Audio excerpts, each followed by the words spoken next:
have you seen, like, is there an essence that you saw back then in 2012, 2011 that still lives now? Because I mean, Bitcoin was the birth of this decentralization, permissionless, uh, maybe for a lack of a better word, anti-government, right? What what have you taken from then to now? I mean, NFTs have come up, different use cases, Mhm. different protocols. DeFi was born.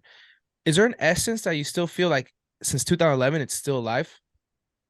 Yes, one of them is adoption. So I think that's the way I perceive it as adoption. So in the beginning, right, it's just to make, and then this is just my perception, my point of view, right? The beginning back then, it was just to see that it was able to be possible, right? Mhm.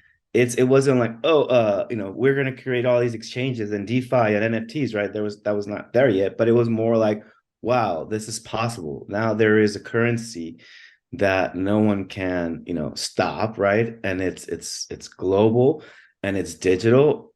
So that was more like of a discovery phase, right? Whereas now you have all these other elements, right? Again, as you mentioned, NFTs, government regulations, government adoption. Mhm. So I mean, to me, I've just seen a spectrum of adoption, right? It's going from like, what is this? Can we play with it?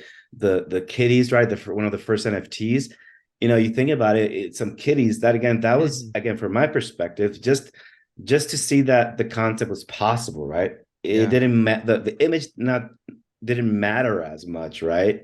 I mean, it mattered to some. I'm not saying it didn't matter to anyone, but it was just the possibility of having a digital asset and having track of it, and all these other options that came about. Mhm. So again, to me, I think if I answer your question correctly, I see it more of adoption where you go in the beginning to Mhm. something you're kind of building and molding and playing around with, be like, whoa, this is Mhm. possible.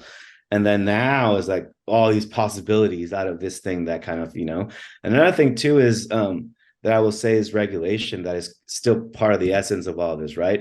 Mhm. Back then, that was, the US trying to regulate it, right? Really, the FBI raiding Mount Gox, that's regulation, like Mhm. pretty physical regulation, trying to. So I'm like, okay, if it passes all these types of different regulations, then and they can't stop it because China tried to do the same. Even back then, I remember another point of time that I remember that it was crucial to all this was China tried to regulate this very early, right? And it kept on going. They were like not taking the miners. They had all kinds of stuff about, pretty much they focus on the mining.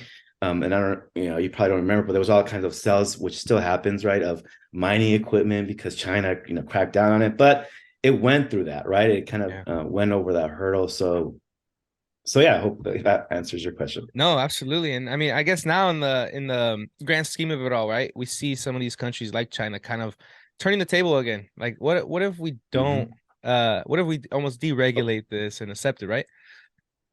Or we don't have an option, right? They Yeah, tried already. They tried exactly. since 2011, 2012, right? 10 plus years. They've tried. And I think as you said, and I don't know, sometimes I'm like, well, maybe it was planned that way. Yeah, by Because design. now, yeah, exactly. And I have no idea, right? I'm just a speculator and I'm just watching this unfold. Mhm. But that's what I see right Yeah, now. And even now, now we have, what if there is yeah. a national digital currency? And you know what, to me, if I just go back to where we started with technology, is Mhm. that the future? Of course, right? Like take away the political, take away, everything that comes, which, I'm not saying take away, but just to focus on the technology. Yeah. Technology is going to continue to evolve. The Mhm. currency is going to continue to be digital.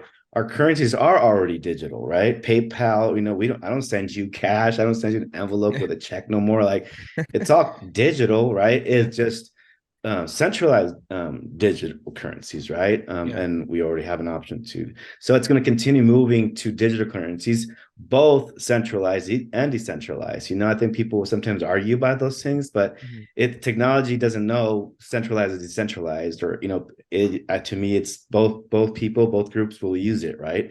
Yeah. Banks are using it, hackers, are using it. Yeah. Everyone in between is using it. So, Mhm. so yeah, See, I didn't know that. You have a vast contrast to the early days until now, and very interesting how you mentioned it's been trying to be regulated since then, right? And for sure. it's almost like this so powerful that it just can't. And I think, Yeah, like you it said, survived. Like you said, it's possible, but that's by design. I mean, everyone that Yep. enjoys Bitcoin, that got in because of Bitcoin, I think kind of advocates for that. Like Yep. this is why, and it's by design. Kind of switching the topic, Ozzy, I wanted to ask you again, you curating events, you've been a speaker Hmm.